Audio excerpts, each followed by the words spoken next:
Salut les amis. Bon, j'espère que tout le monde va bien. Donc voilà, aujourd'hui je vous fais une vidéo un petit peu spéciale parce que j'ai une annonce à vous faire qui est pas très cool et c'est vraiment pas cool. Euh, eh bien en fait, le moteur de la 205 est mort. Alors je vous explique le truc. Ce week-end, comme beaucoup de gens passionnés de l'automobile, j'ai été au rallycross de l'Oréac. Donc vendredi, je vais au rallycross de l'Oréac, je prends ma Subaru. Donc je vais là-bas le matin de bonne heure. Hop. Le soir, je rentre chez moi parce que je voulais pas dormir en toile de tente, tout ça. Voilà, je voulais être tranquille. J'ai à peine une heure pour y aller, à peine une heure de retour, hein. Enfin, on va dire, j'ai même pas 2 heures de route aller-retour. Donc voilà, je voulais rentrer, avoir mon petit confort, mon petit chez moi, tranquillou, peinard quoi. Quand j'ai vu le temps qu'il faisait vendredi, c'était pas top quoi, le vendredi soir. Donc je suis rentré. Et donc le samedi matin, eh ben, c'est reparti. Et là, j'ai pris donc ma 205 pour aller là-bas. Et forcément, donc je vais là-bas. Je roule tranquillou. Enfin, je tape une petite accélération, hein. Je me fais un peu plaisir, normal. Pas non plus un truc de fou. Et puis là, eh bien, j'entends un. Je roule, bon, et là j'entends un bruit comme ça. Mais là, voyant batterie qui s'allume, bon, j'essaie d'accélérer, il se passe plus rien. Il se passe plus rien du tout sur la voiture, que dalle. Qu'est-ce qui se passe? Ma vitesse, j'étais en cinquième, ma vitesse est engagée, hein. Vitesse engagée. Bah, je dis merde, alors c'est pas possible. Je dis la vitesse est engagée. Donc j'appuie sur mon embrayage. Forcément, je débraye. J'enlève la vitesse, hein, je remets au point mort. Et j'essaie de démarrer. Là, je démarre. Ça tourne, mais alors. J'ai plus de compression, hein. Donc là, je me dis pas bon. Donc j'avais des amis, hein, qui étaient devant et tout ça aussi. On était du monde. Et donc du coup, je fais des appels de phare, machin, on se gare et tout. Je me gare. On descend voir. Pas de traces d'huile, rien sous la voiture, que dalle. J'ouvre le capot. Et là, qu'est-ce que je vois? Bah, je vais te le montrer dans une vidéo à suivre, tu vois. Et ben, la courroie de distribution qui est toute broyée, enfin, coupée, quoi, tu vois. Coupée. Donc là, j'ai compris que bah, c'était fini, quoi.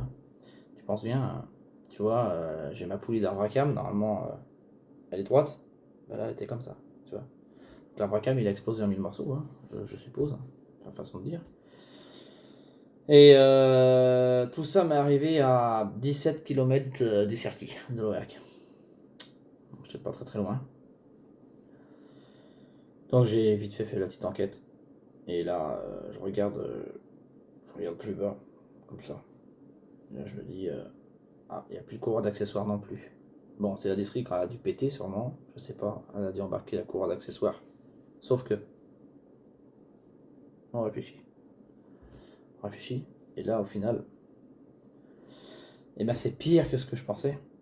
C'est la courroie d'accessoires qui est passée dans la district. Ouais. Et c'est Barry, elle est passée dedans. Elle s'est fait broyer, la distillerie, forcément tout a broyé, hein, tout est broyé. Et alors je vais vous dire comment que j'ai fait cette déduction aussi, hein. Comment cette déduction a été faite avec un pote aussi, hein, regardez ça. Et en fait la courroie il restait un tout petit bout, hein, une longueur comme ça. On voyait 2 PK dessus, il restait 2 PK. Car c'est une courroie avec des PK, c'est pas une trapézoïdale. Et non, c'est une Nicking Grass. Et avec les PK qui restaient, du coup, eh bien, on a vu sur l'autre côté qu'il y avait plein de traces dedans, des dents de la distrie en fait, des pignons de distrie. C'est là qu'on, obligatoirement, c'est obligé que c'est elle qui est passée dedans, qui s'est fait happer, qui s'est fait déchirer, qui a tout éclaté quoi. Tu vois. Donc ça les fout, je les ai là, hein, pour être honnête, parce que dans la préparation de la 205, il y en a pour une fortune. On parle de plusieurs milliers d'euros, hein. Honnêtement, plusieurs milliers d'euros, hein. Ouais. Forcément, un moteur comme ça, un prototype comme ça, un truc unique comme ça, beaucoup de gens ont bossé dessus aussi, pour moi. Et c'est énormément de boulot. des heures et des heures, des jours, des mois de boulot. Pour être honnête, le 205, je l'avais pas encore tout à fait fini. Et ça fait déjà maintenant plus d'1 an. Enfin, présent, ça fait maintenant 1 an, en fait, qui a roulé, quoi. Voilà. Et ça fait officiellement peut-être 3-4 mois qu'il roule bien, très bien, tu vois. Très très très bien. Aucun souci. Un moteur qui vous fait pas d'huile, qui vous fait pas d'eau, qui avait toutes ses compressions. Enfin, j'étais rendu à 21 000 km depuis toute la grosse prépa. Et là, bah, quand tu vois ça, tu te dis merde. C'est la merde, quoi. Ouais, vraiment, vraiment, vraiment, vraiment. Ça fout les boules de voir ça. Pour une pauvre petite courroie qui coûte allez, 10 euros, qui a foutu mon moteur en l'air. Et cette courroie, elle avait que 21 000, mais elle n'a pas dû supporter les tours minutes de mon moteur. C'est un moteur qui prenait vraiment dans les tours, ça prenait 7000 tours minutes. Hein. Donc on parle d'un moteur qui prend des tours quand même. Mais bon, c'est rien d'extraordinaire quand tu vois des moteurs essence qui prennent 8000 et les courroies ils se barrent pas comme ça, quoi. Donc qu'est-ce qui s'est passé? Je ne sais pas. Je vais faire toute mon enquête, tout mon truc. La 205 pour le moment, elle est chez des gens en sécurité. Je dois aller la chercher au plus vite avec un plateau, hein, forcément. Donc je téléphone à du monde que je connais, hein, qui ont des plateaux, et on va voir ça très très rapidement. Donc là, la semaine prochaine, hein, on va la chercher. Hein. J'aimerais bien au plus vite. Maintenant, je suis dépendant de personnes qui ont un plateau. Hein. C'est pas moi qui ai un plateau, sinon enfin, j'ai arrêté de la chercher. Donc je vais attendre de voir comment ça se passe. Et puis bah voilà quoi. Une fois qu'elle sera ramenée à la maison, bah, je vais tout démonter. Je vais commencer par enlever toute la culasse, tout ça quoi. Ça doit pas être beau, hein. Je pense que là-dedans, il doit y avoir une salade de soupape et puis bah, tout a dû exploser. Alors, mon arbre à cam était sur mesure, hein. Taillé sur mesure, tout ce qui allait bien. Avec tous les profils qu'il fallait bien pour mon moteur, pour pas prépa. Joint de culasse entièrement sur mesure, 3 mm 80, joint de culasse, hein, tu vois, c'est un grand joint de culasse. Taillé dans la masse en commande numérique, hein, joint de culasse carrément. Ça, la culasse, c'était une culasse AMC neuve, elle était neuve la culasse. Pour pas te cacher, la culasse, elle a même pas 10 000 km. Même pas, je crois qu'elle a 8000 bornes, tu vois. Elle était neuve. Là, ça fout les boules, hein. Tu vois une culasse neuve comme ça. Mais c'est comme ça, hein.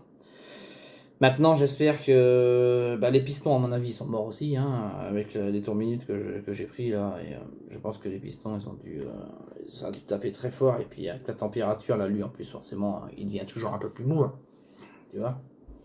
Donc, ça, je pense que c'est cuit aussi. Hein. Et les bielles, c'est des bielles taillées dans la masse. Donc, avec un coup de chance, peut-être qu'ils seront bonnes. Coup de métrologie, on verra bien. Le vilebrequin, j'espère qu'il n'a pas touché. Il n'est pas touché non plus. Hein. Celui-là, c'est un vilebrequin qui a été équilibré, tout ce qui va bien, et c'est un super truc. Donc, j'espère pas non plus. Sinon, hormis ça, je sais pas quoi te dire d'autre. Là.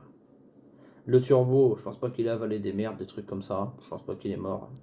Ça, j'y crois pas. Un turbo, il vaut une fortune. Pareil, c'est un turbo sur mesure. C'était exprès pour cette prépa, pour ces diagrammes de ce moteur et tout.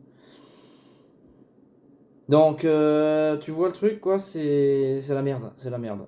Pour tous ceux qui ont suivi, je remercie tous ceux qui m'ont soutenu parce que j'ai mis un message directement quand j'étais en panne. C'était une vraie galère. Voilà, nous avons attendu sur la départementale 177, je me souviens encore.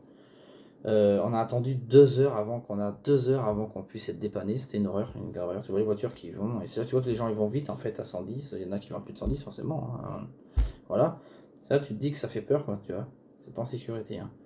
Mais bon, c'est comme ça. Donc là, pour bien faire tout ça, eh bien, bah, pour ceux qui me connaissent, je garde toujours la tête haute.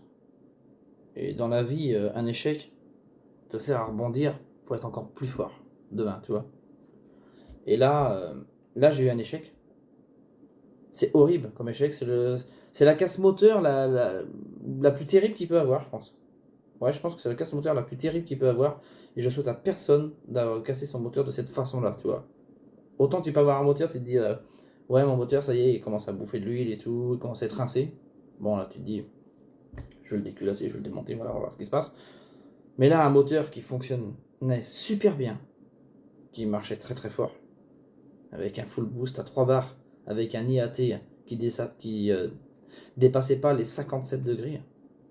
Je peux vous dire, c'était très très beau. Et sans méthanol, sans rien. Que en gasoil, c'est tout que dalle. Très bonne admission d'air, tout ce qui allait bien. Je commençais vraiment à avoir quelque chose de très très très très bien. Qui marchait très très très fort. Vraiment. Je devais la passer au banc, cette voiture, dès la rentrée, là, en septembre. Malheureusement, ça ne se fera pas, hein, je peux pas. C'est mort. Donc, ouais, ça fout les boules, quoi. Vraiment, c'est vraiment pas cool ce qui m'est arrivé, quoi. Pour une pauvre petite courroie d'accessoires qui passe dans ta distri, qui éclate tout.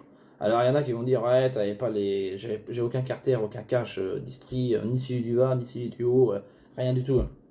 Effectivement, peut-être que ça aurait pu éviter. Mais bon, je vois beaucoup de voitures. J'ai mon pote qui tient son garage.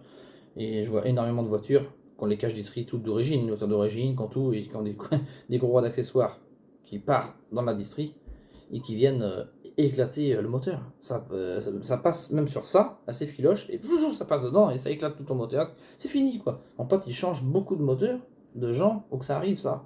Il y en a pas mal où que ça arrive, beaucoup. Hein. Alors, coup de pas de chance, vraiment.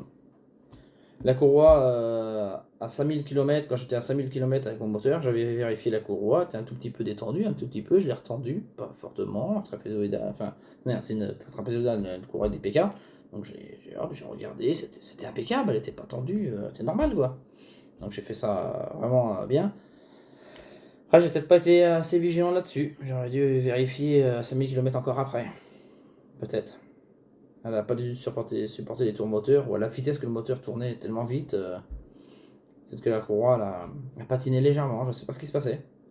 Elle a jamais fait de bruit, jamais eu de bruit de galet, de zzzz, ou de hi, à froid, jamais rien, tout ça, jamais, jamais, jamais. Donc forcément, quand t'as pas de bruit comme ça, de toute façon, pour moi, sa courroie va bien, quoi, tu vois. Sa courroie d'accessoires. Et donc, du moment que t'as jamais de bruit, t'as pas de truc comme ça, tu te dis c'est bon, quoi, tu vois. Mais en fait, non, pas bon. Donc voilà pour ma galère. Donc comme je vous dis, je vais rebondir, je vais tout démonter, je vais voir comment je fais, je vais voir ce que je fais, voir si je garde cette prépa là, voir si je passe sur un moteur à injection directe, HDI, TDI, on m'a parlé de plein de choses, il y a plein de gens qui m'ont dit passe sur ça du coup, passe sur ça, ça, ça. Mais mon but c'était de démontrer qu'on peut vraiment sortir beaucoup de chevaux et faire un truc fiable d'un moteur à injection indirecte.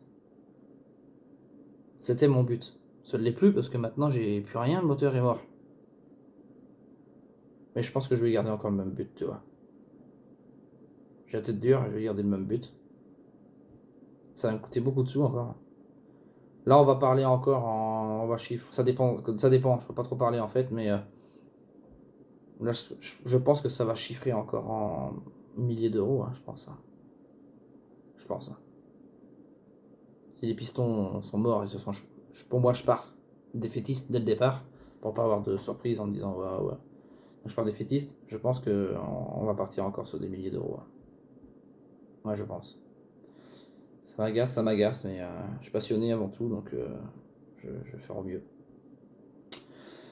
Donc voilà, je vous tiens au jus de la suite des événements, je vous ferai des reportages vidéo de ce que je fais. Ce ne sera pas du live ou quoi que ce soit, hein, mais je vous ferai des reportages, je vous expliquerai, je vous montrerai la casse, tout ça, le dégât. Et puis voilà quoi. Je sais pas quoi vous dire d'autre de plus quoi. Comme on dit pour l'instant, je suis un peu blasé, il faut accuser le coup. Ça fait mal de voir ça, franchement, et je comprends les gens à qui ça arrive aussi, forcément. On n'a pas envie, quand on a tout préparé son moteur soi-même, on a tout fait de A à Z soi-même, on n'a pas envie de voir son bébé cassé, quoi, tu vois, ça fait toujours chier, quoi, vraiment. Donc, ben, on verra bien ce que donnera la suite, hein. J'abandonnerai pas, c'est une certitude. Si au pire des cas, vraiment tout est mort, le bloc, tout est broyé, je partirai sur un autre moteur ou autre chose, je sais pas, mais j'abandonnerai pas. C'est pas bien d'abandonner dans la vie, il faut. Moi j'abandonne jamais rien. Ouais. Je lâche pas. Il y a toujours une solution, une autre porte, quelque chose, on n'abandonne pas. Donc voilà les amis. Donc je vais vous laisser sur ça, sur cette fin là, et là je vous passe directement, là, direct après ça, là. Regardez, je vous montre une vidéo, quand j'étais sur la voie express en panne et que j'étais avec aussi un pote à moi, parce que mes autres potes, forcément, ils ont pas tout ça, ils ont pas attendu 2 heures, les mecs, hein, au bout d'un moment, ils sont partis, c'est tout à fait normal, mais je les comprends entièrement. On s'est rejoints après tous et tout ça. C'était une vraie galère, vraiment. Donc, je vous montre la vidéo là tout de suite, maintenant. Et bien, de ma galère et de mon moteur, de la visu de la même moteur avec la courroie arrachée et tout, et quand j'essayais de comprendre ce qui se passait avec un pote. Voilà. Allez, je vous montre ça tout de suite. Bon bah les amis dégoûtés, on est en panne. Donc sur la voie express, direction pour aller au rallycross, hein, en panne, propre et net. Moteur la 205 cassé. Je vous annonce la nouvelle, pourquoi. On n'a pas mis trop longtemps à chercher, hein. Je suis avec un pote là. La courroie de distri, pas la courroie de distri, la courroie d'accessoires, elle est passée dans la distri. Regardez les marques dedans. Regardez les marques dedans de la distri. Donc c'est ça. Elle est pas vieille. Pour une pauvre courroie à 10 balles, je flingue un moteur à 12 000 €. Autant vous dire que j'ai vraiment les boules. La courroie, la distri, elle a explosé. Hein. Quand je vous dis qu'elle a explosé, hein. Regardez. Mais elle a explosé, quoi, tu vois. Il y a de l'huile même partout dessus, regarde, t'as vu. Donc le moteur, il est broyé. Autant vous dire, on était dans les tours minutes. Il est broyé, hein. C'est fin de chantier. L'arbre à cam, il est cassé. C'est un arbre à cam sur mesure, hein, que j'avais dedans. Enfin, tout est mort, hein, c'est fini. Hein, le projet 205 prend à sa fin. C'est terminé. Donc je vais voir ce que je fais. Peut-être mettre un autre moteur dedans. Je sais plus quoi penser. La culasse était neuve, hein, toute neuve. Tout était neuf, enfin tout était nickel quoi. Elle tournait très fort, elle avait marché du feu de Dieu. Jusqu'il arrive ça. Putain de courroie d'accessoires. Et le truc qui s'est passé, ma courroie d'accessoires, c'est que moi cette courroie elle est neuve, hein, tout est neuf, la distri aussi, hein, la distri elle a même pas 20 000 km. Donc voilà. Et si elle a même pas 20 000, je dis une connerie, elle a 21 000 km la distri. Mais et la courroie d'accessoires aussi. Hein. Et quand j'avais fait 5000 km, je l'ai retendu la courroie d'accessoires, je l'ai retendu un peu, parce qu'elle était un peu détendue, c'est normal, faut qu'elle se fasse. Et du coup, j'ai pas repensé à regarder, à la retendre après les autres fois. Peut-être qu'elle a dû sûrement se détendre, puis elle a dû chauffer avec les tours minutes que je prends. C'est un moteur qui prenait, on va pas dire qu'il prend maintenant, mais qui prenait 7000 tours minutes. Donc c'est fini quoi. Autant dire, j'ai un peu les boules là, vraiment. Quand je vois le prix de la culasse qui était neuve et que je sais pas quoi penser. Donc on verra bien. Soit je repartirai sur autre chose, ou soit je refous un autre moteur dedans, je pars sur un HDI ou un truc de malade. Mais une chose est sûre, je vais pas en rester là. Je crois que je vais faire un truc encore plus fou. Hein. Mais ça va être encore un gros budget quoi. Voilà. Bon je vous dis à plus tard. On attend le dépanneur, ça fait au moins 2 heures là.